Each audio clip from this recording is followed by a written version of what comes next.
Hi all welcome to hearty vlogs. Fish fry gravy curry ఏంటి వెరైటీగా ఉంది అనుకుంటున్నారా? ఉత్త ఫ్రై అయితే రైస్లో కలుపుకోవడానికి గ్రేవీ ఉంటే బాగుంటుంది అనిపిస్తుంది. అదే గ్రేవీ అయితే ఫ్రై కూడా తినాలనిపిస్తుంది. సో రెండు క్రేవింగ్స్ని సాటిస్ఫై చేసేద్దాం. రండి ఎలా తయారు చేసుకోవాలో చూసేద్దాం. ఫస్ట్ ఫిష్ని నీట్గా కడుక్కొని పక్కన పెట్టుకోవాలి.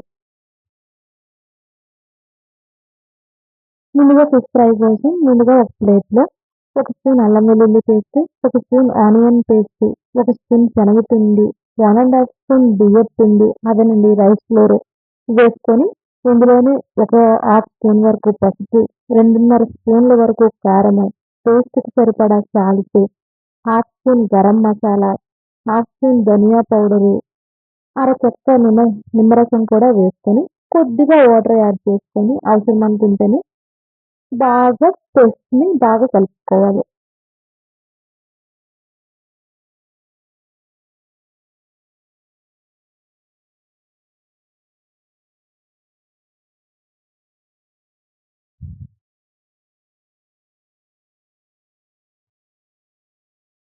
ఇప్పుడు ఇలా కలుపుకున్న పేస్ట్‌లో ముందుగా వాష్ చేసి పక్కన పెట్టుకున్న చేప ముక్కల్ని రౌండ్‌గా కట్ చేసుకున్న చేప ముక్కల్ని ఒక్కొక్కటిగా వేసుకొని నీట్‌గా ఈ మసాలాలన్నీ పట్టేటట్లు బాగా మర్దన చేసుకోవాలి.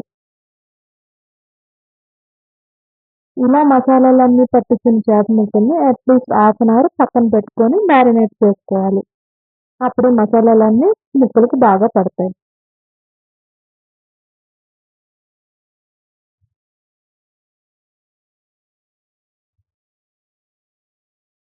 ఇప్పుడు హాఫ్ అన్ అవర్ తర్వాత స్టవ్ ఆన్ చేసి ప్యాన్ పెట్టుకొని చాలా ఫ్రైకి సరిపడా ఆయిల్ వేసుకొని ముందుగా మ్యారినేట్ చేసి పక్కన పెట్టుకున్న ఫిష్ ముక్కల్ని ఒక్కొక్కటిగా వేసుకొని రెండు వైపులా తిప్పుతూ ఫ్రై చేసుకోవాలి.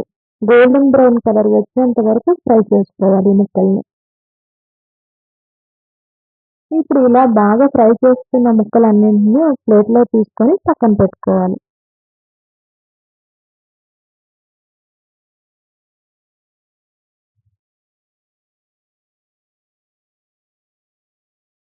ఇప్పుడు అదే ప్యాన్లో కొద్దిగా ఆయిల్ వేసుకొని సన్నగా కట్ చేసిన 2 పచ్చిమిర్చి చీలికలు, కొద్దిగా కరివేపాకు వేసుకొని వేగనివ్వాలి.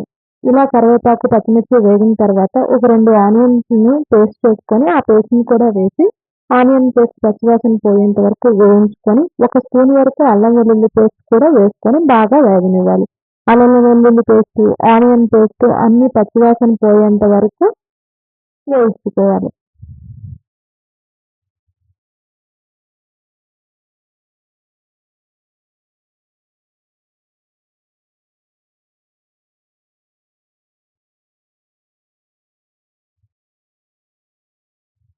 ఇప్పుడు ఇవన్నీ వేగాక ఇందులో హాఫ్ స్పూన్ పసుపు, 2 స్పూన్ల కారం, టేస్ట్‌కి సరిపడా సాల్ట్, హాఫ్ స్పూన్ ధనియా powder, half spoon garam masala వేసుకొని ఈ గరం మసాలా, ఈ కారం అన్నీ కూడా పచ్చివాసన పోయేంత వరకు వేయించుకోవాలి.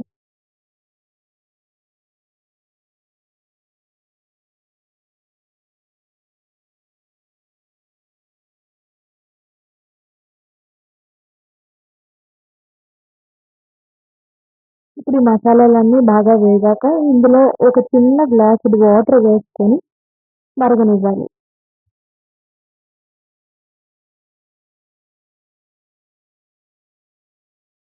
ఇప్పుడు ఈ వాటర్ మరిగాక గ్రేవీ దగ్గర పడుతుంది అనేటప్పుడు ముందుగా ఫ్రై చేసుకున్న చేప ముక్కల్ని కూడా వేసుకొని ఒక్కొక్కటిగా వేసుకొని గ్రేవీలో బాగా ఉడకనివ్వాలి. ఒక 5, 6 నిమిషాలు ఉడికితే సరిపోతుంది.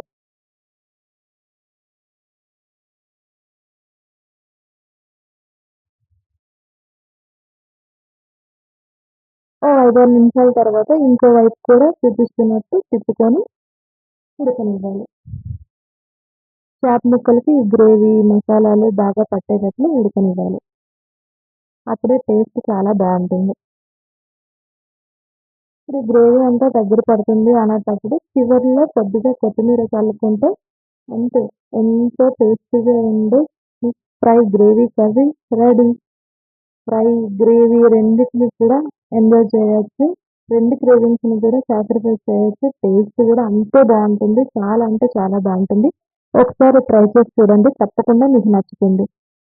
Thank you for watching my video. Please subscribe my channel for more videos.